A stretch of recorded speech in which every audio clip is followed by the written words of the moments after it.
SNA assassinators again. This is Super Ninja Austin back here with another podcast video. Welcome back to the SNA podcast. This is the AEW Dynamite review video on September 11th, is it? Yeah, 2024. And yeah, we got so much to talk about on this post-show Dynamite. It didn't really felt like a post-show fallout, like because they hardly acknowledged like on what this happened, other than like what between Hangman and Swerve, and then the AEW World Championship match, and what happened afterwards with Jon Moxley, why he betrayed him. But we're gonna get into that in just a minute. But the only problem I had with it, like, was they changed the plans for the AEW World Championship match at Grand Slam, and also we haven't seen one of AEW's top champions tonight. Like, that's the only issue I had with it.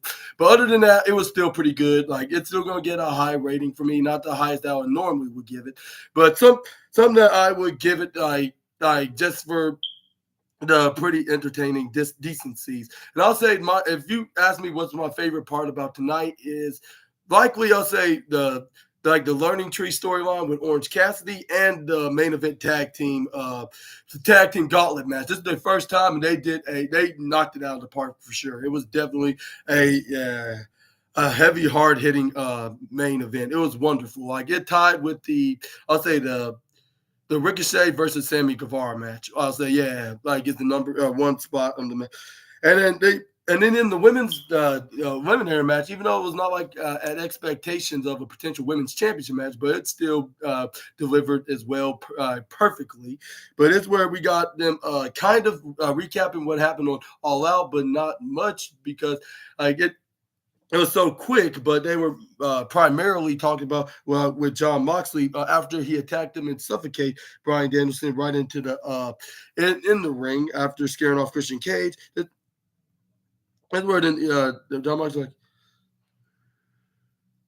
It's where he's like, yeah, like you seen what I did out there, like, yeah, like anytime, any place, like, and at least for the moment, like when something needs to be done, like. And then this was like, I cannot stand Bryan Danielson standing by my side as the better man. Like, and quite frankly, Bryan, like, you don't have the stomach for this. He's like, yeah, no, you don't. Like because 2 years ago, like, I made a commitment, like we made a commitment to build something real, like something that's tangible, like.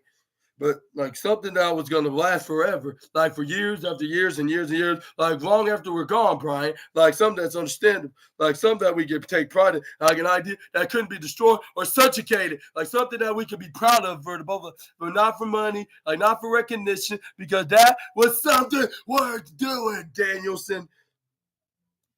And he's like, we didn't do it. That's where the paramedics, they showed him carrying Bryan Danielson onto this little vignette after what he did to him this past Saturday.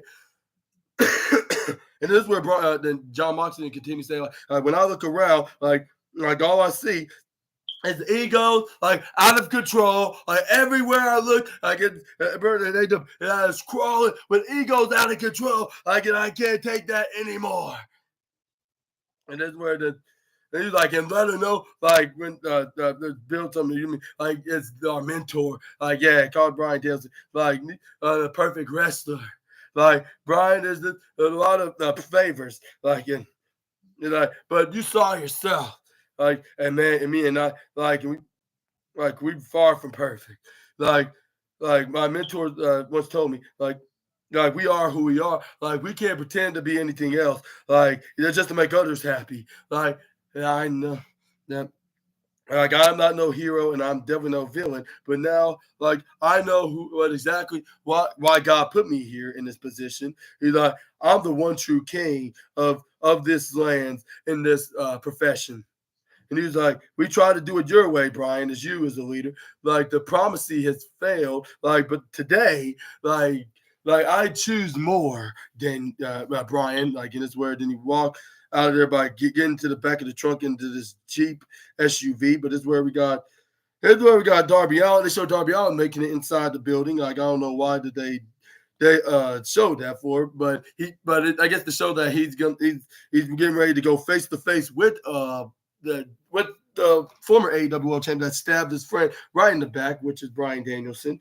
Which we're gonna hear some very shocking news onto that. Like not too shocking, but some that we might have guessed would eventually happen.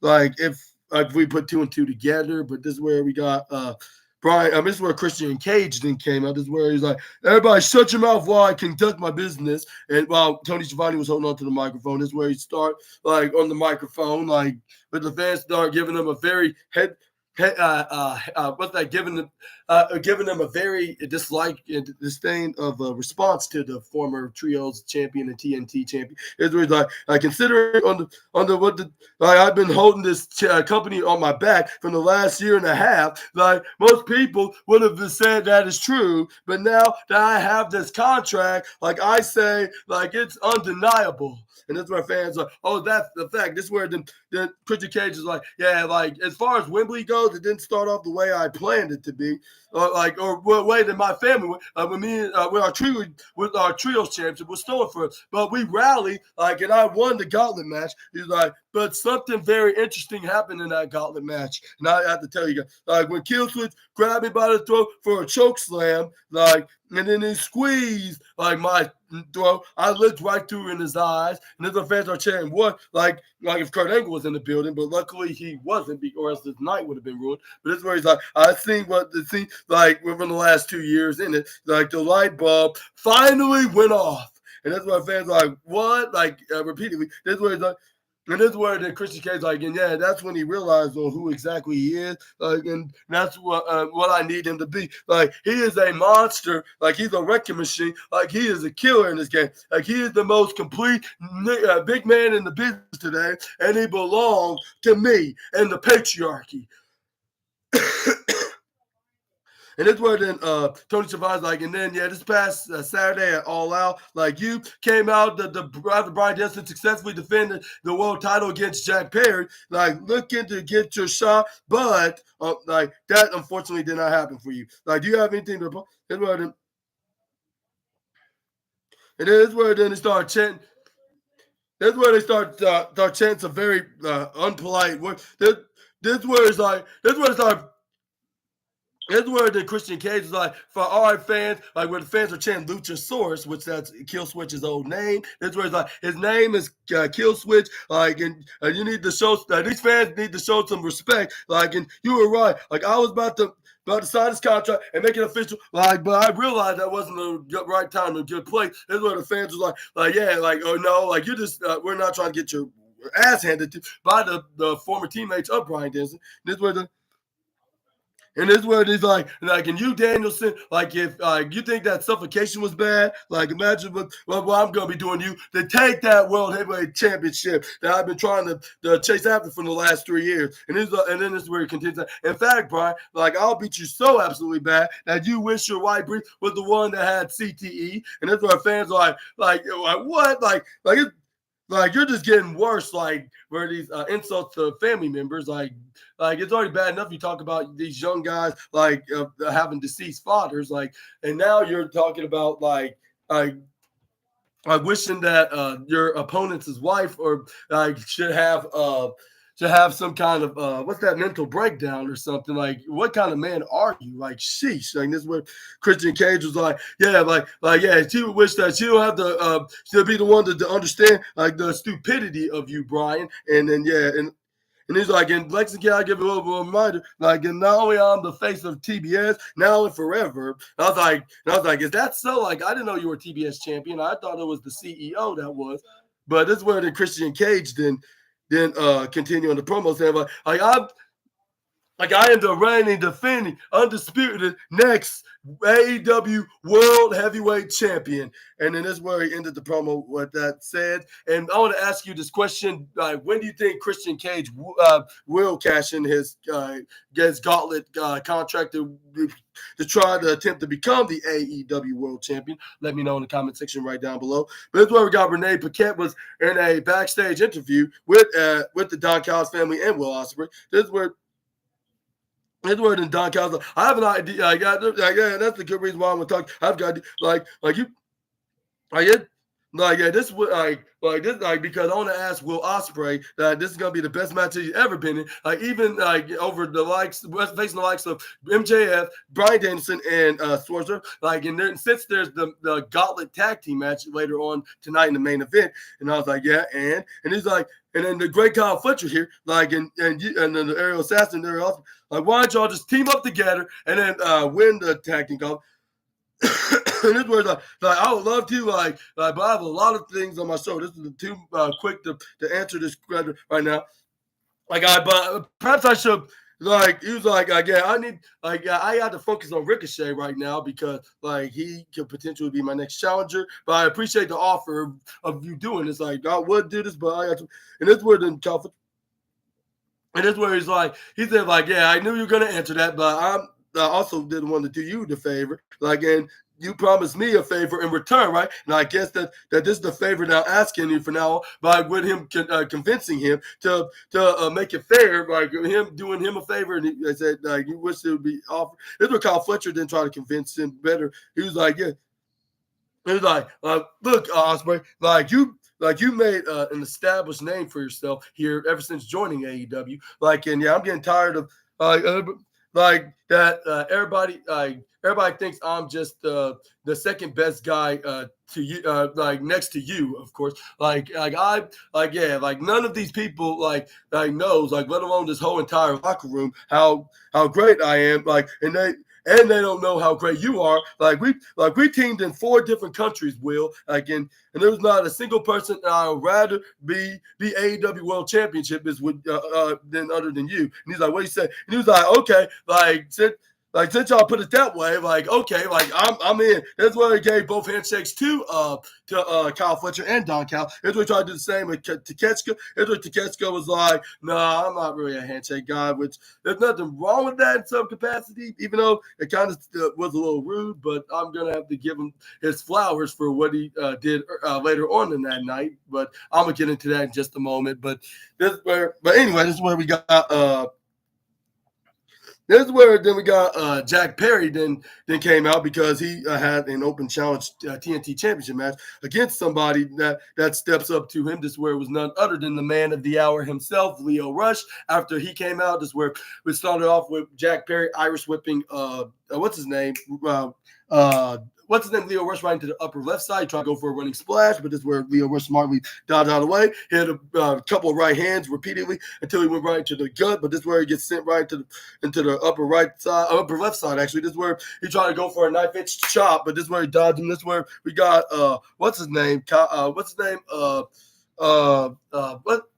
Rush then tripping him over. That's where he goes for an arm drag. That's where then he's like, come on, like you want some more? That's where he drop kick him right into the bottom corner of the ringside area. This is where then we got Lio Rush then went right to the right side. Then he went to the left to try like about to go for a suicide dive, but he stopped himself. He's like, okay, like he's gonna move out of the way, but he's like, okay, like how about I'm just gonna let you in on this side is where he try to do that and try to be the better man. But this is where Jack Perry didn't start being a troublemaker and pushed what's his name out of the way. Action Andretti, like as soon as right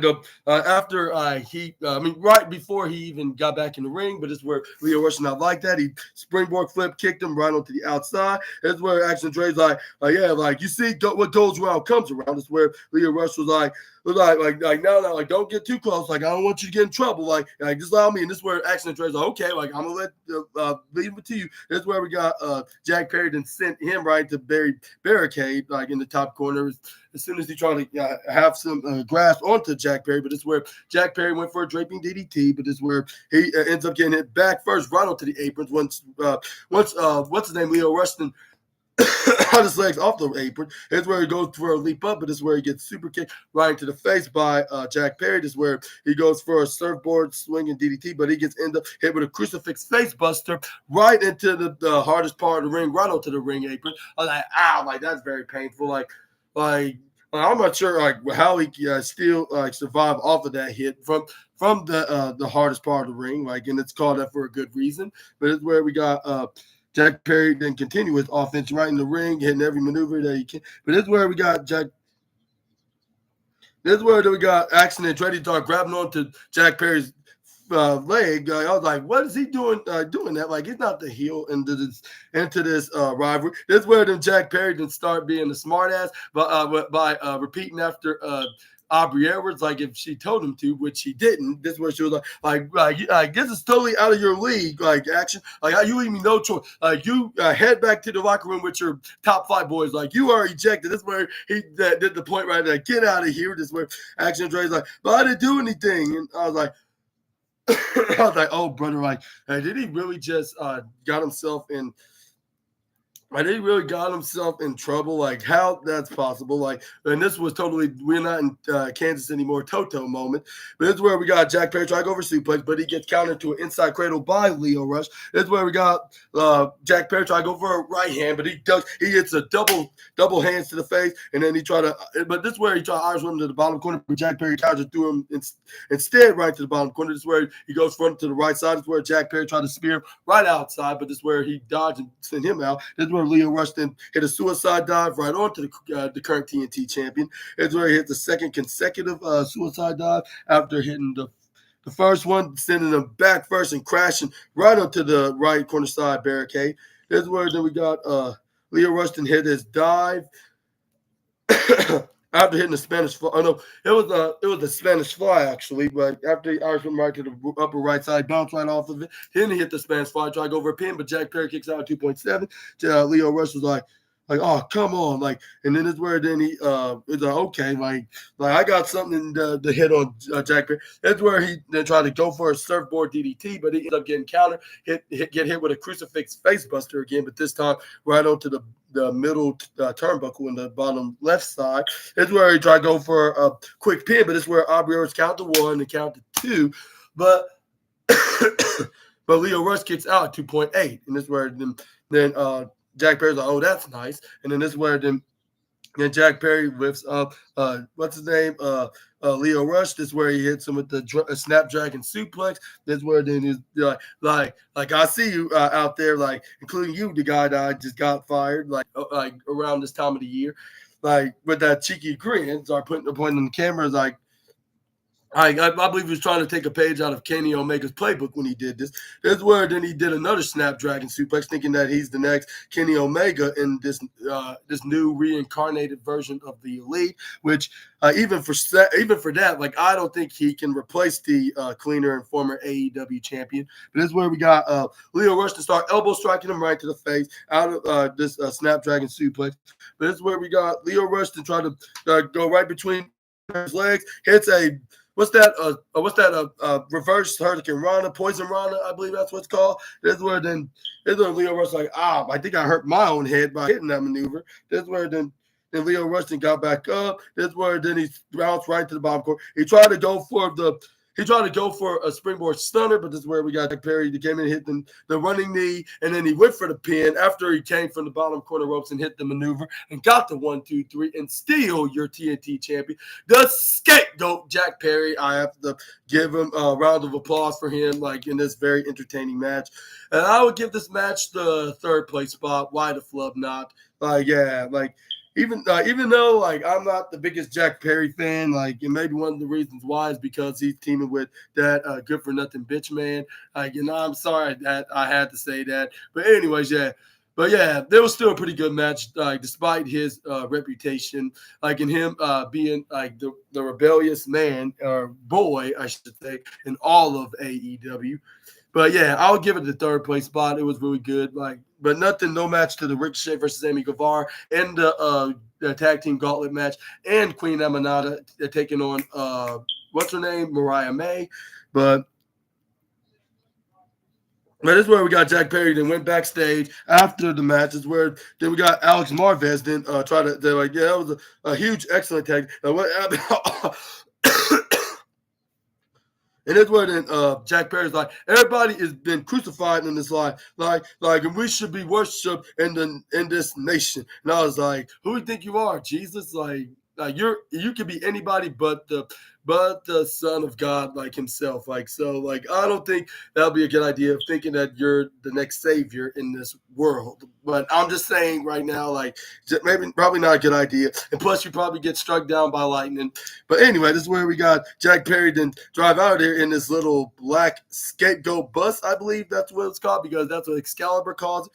But this is where then we got the vignette with Hangman Adam Page burning up Swerve's house, along with him beating Swerve Strickland by doing plenty of violent maneuver, including hitting the steel chair right in his head to win the match, then knocking him out cold. And then, yeah.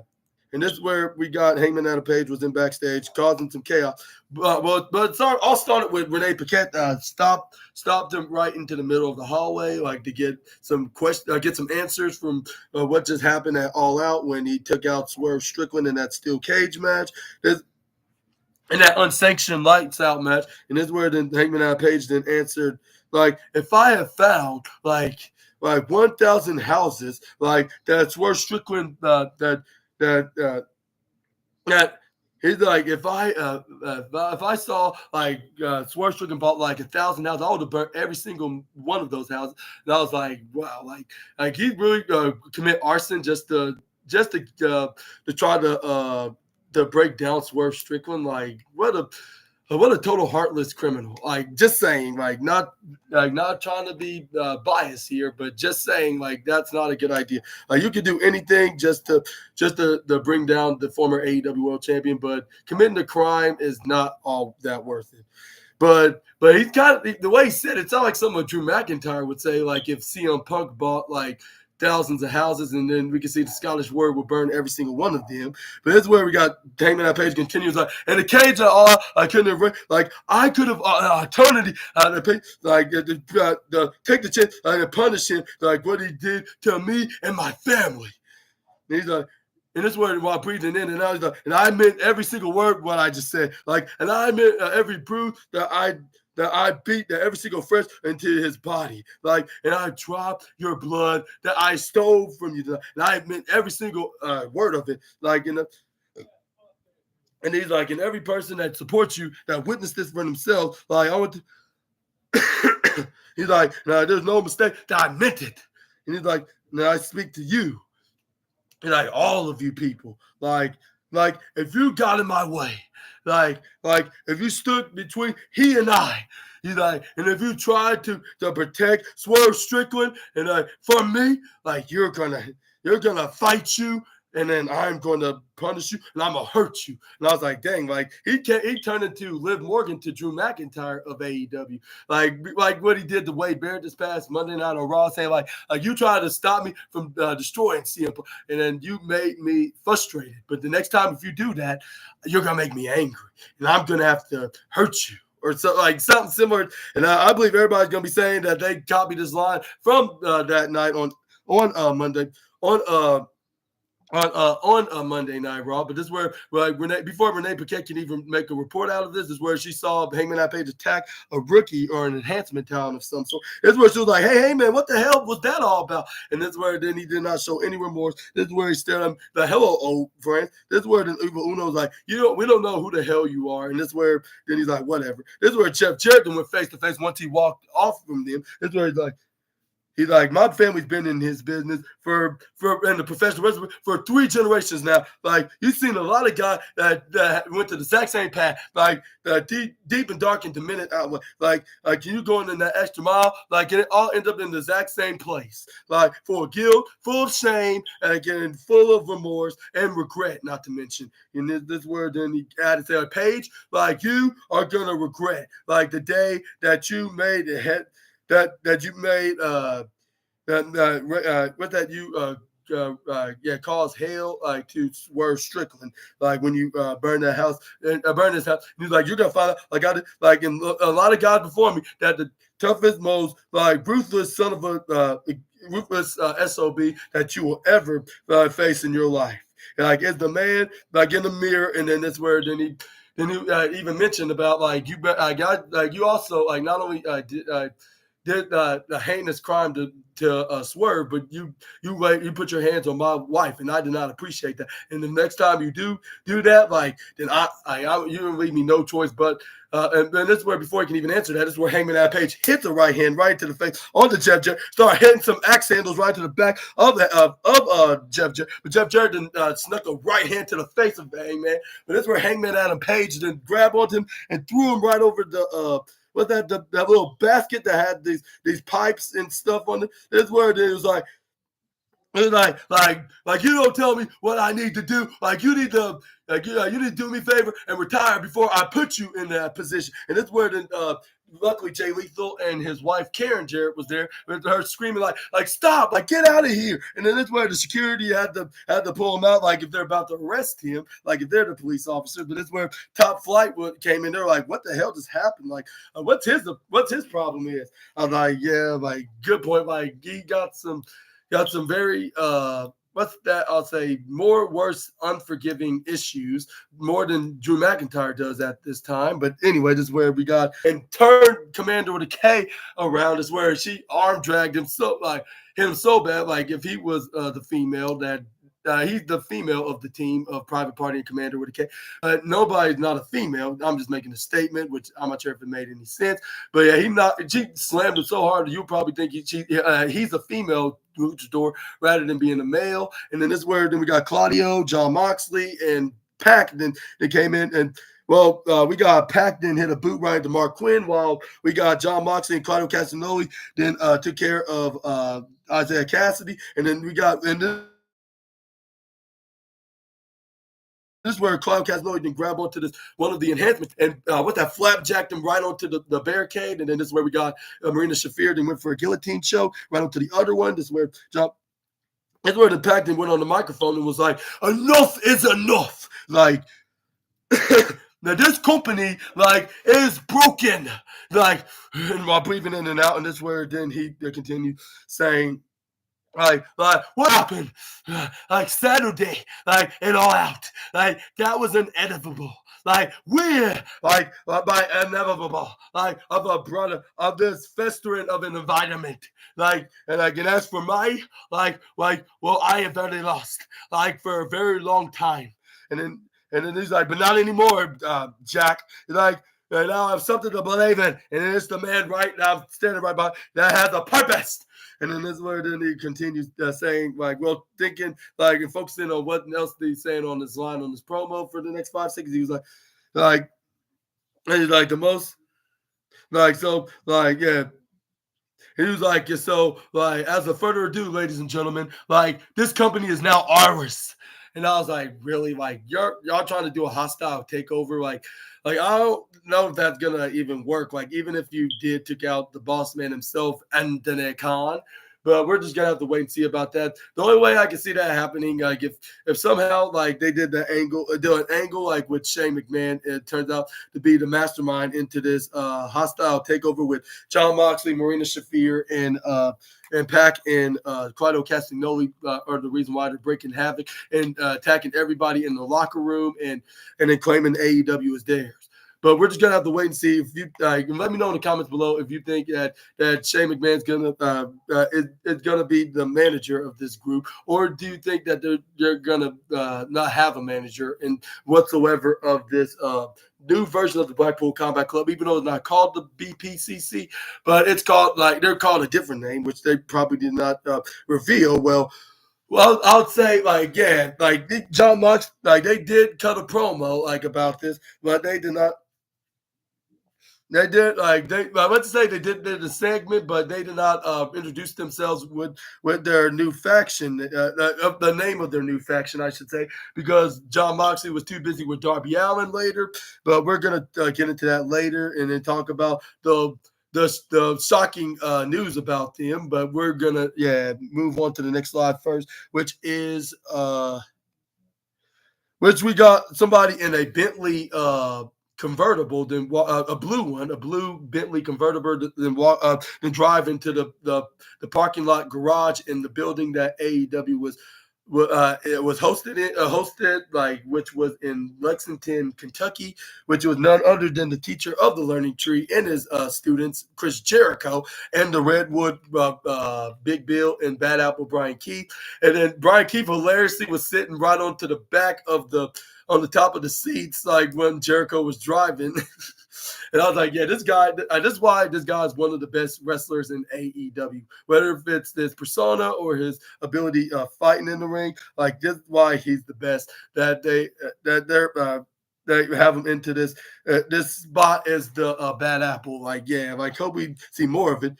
But this is where then we got Chris Jericho was like we got like, hey, Orange Cassidy, like, and like I snooped right into your bag, like, and I didn't see the $7,000 to Orange Cassidy. This is where then he was like, and then this is where he's like, but I did have something that's so important to you. Like the only way you're never gonna see it again unless you give me my cash back.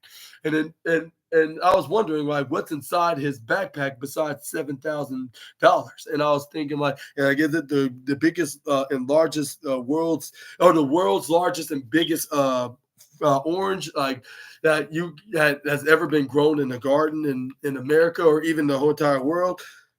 That's where then this is where then we got Big Bill was like yeah, learning tree lesson like thou like do not pay his debts like must suffer like the consequences. And I was like, perhaps he's right on one thing about that. Like if I was Orange Cassidy, I would just pay him the 7Gs right up in cash or even cash app it to him. Like just saying like because like how he cannot just give him the money. Well, I'll say in kayfabe, of course. But this is where then we got Chris Jericho gave a huge grin. This is where then we got. That's where then. And this is where then we got Brian Keith that was continuing to be his hilarious self, which he earned another golden award of the goofiest wrestler of the night, along with the rest of the Jericho's learning tree. Is Brian Keith said like suffer those damn consequences, Orange. And I was dying with laughter when he said that. This is where the Chris Jericho's like, all right, thanks guys. And then this is where he's like, see you in the ring. And then this is where then we got Ricochet and was heading out to the ring because he had Sammy Guevara to the fight.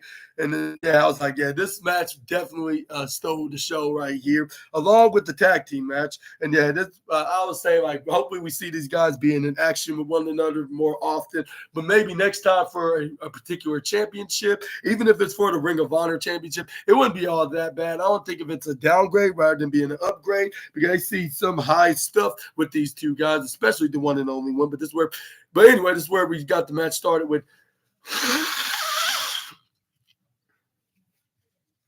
Here's where he got Sammy Guevara then kind of won the grappling battle by hand blocking Ricochet. This is where he Irish whipped the Spanish guy right to the top corner rope. But he stopped himself from running to the rope. This is where Ricochet tried to go for a clothesline, but Sammy Guevara ducks out of it. This is where he goes for an arm drag into a front flip. Try to go for a clothesline, but this is where Ricochet ducks. The schoolboy roll up. But this is where we got Sammy Guevara tripped him right over into a flipping pin. But this is where we got Ricochet kicks out. This is where we got Sammy Guevara go for a pump kick. This is where he flips him right over. But this is where we got Ricochet kicks him right in the gut. But this is where we got Sammy Guevara flips him over. This is where he tried to go for a super a thrust kick. But this is where we got Sammy Guevara trying to go over on his own. This is where they both dodge. This is where he tried to go for again when they turn around. But this is where he's like, oh, he said you got me like you won't get me next time. This is where we got Ricochet did a light shove right onto the former TNT champion, but this is where Sammy Guevara didn't take that lightly, though, because he went for a humongous shove, brought it back at him. This is where then we got this is where fans were chanting Ricochet, Ricochet, and that's where the